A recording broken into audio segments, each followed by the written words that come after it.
Are tech giants the new governments? So Amazon and Facebook and Google and Netflix, they don't fix roads and bridges and they don't do public education. But,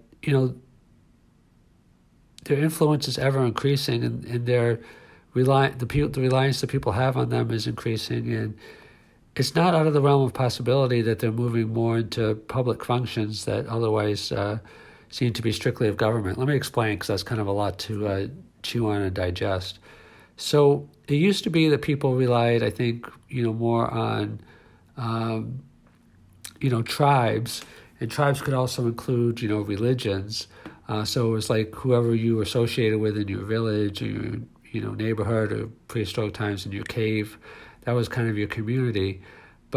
And then, over a period of time, things moved more to the farms and then more to the factories. Now we're in the information age. And people at one time identified with their companies. You had like one company for life, but that's kind of like a little bit transitory now.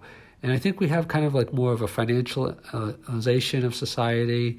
The financial sector is much, much bigger than it ever has been. And that's part of the reason why, these recessions can happen like in 2008, especially when things obviously get, misused.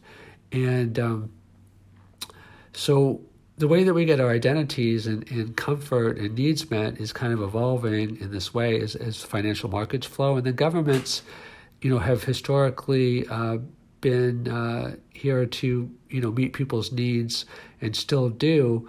But we have kind of a consumerization now mentality and proclivity, as things become more globalized, and tech companies are becoming more powerful than even nation states. Like, Facebook has, Amazon and Microsoft have about $1 trillion valuation. Microsoft is over $1 trillion, which is larger than, most countries.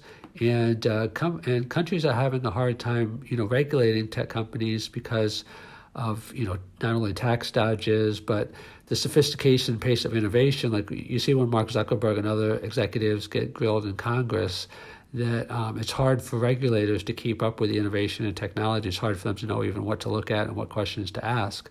And when you hear the questioning, that becomes kind of obvious. So as people become more and more dependent on companies like Amazon, has I think somewhere around two-thirds of households signed up for Prime.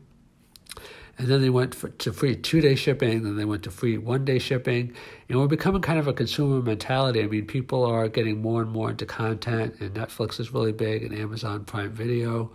And as we come to rely on companies more and more, it's not out of the realm of possibility that companies will start taking on more public functions as well. There's already talk about, companies responding to stakeholders, not only shareholders, and doing things for the public good. I think that's kind of the beginning of it, like a more holistic approach. And companies are especially the big companies, are by and large starting to become seen as the saviors kind of society. I'm not saying it's good or bad. I think it depends like how it's applied. I think it can be very good, or, there can be negative things also, but if it's applied well, there can be benefits. Like, for example, Mark Benioff, the CEO of Salesforce, he just wrote a new book, Trailblazer, where he talks about how Salesforce has donated millions of dollars to the community. Like, they're really involved in the homeless problem in San Francisco. They devoted a huge amount of free software to nonprofits.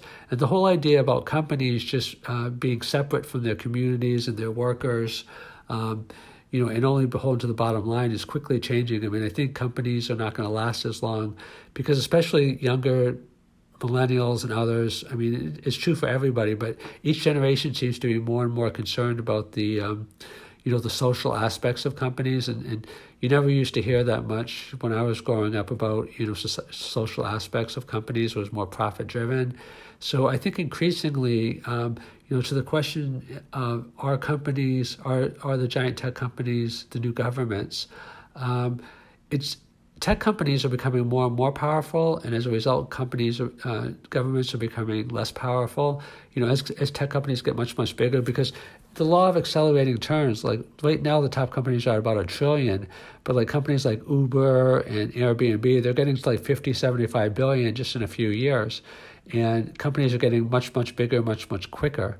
And some people say that like with artificial intelligence and breakthrough technology like that we could have $10 trillion companies soon. And when you have tech companies that are much, much bigger than all or most governments, then the power tends to flow to where the money goes, and people are going to expect more and more and more out of their companies. So it's possible increasingly that tech companies, giant tech companies, will take on more of some of the functions that would traditionally apply to governments and be considered as such.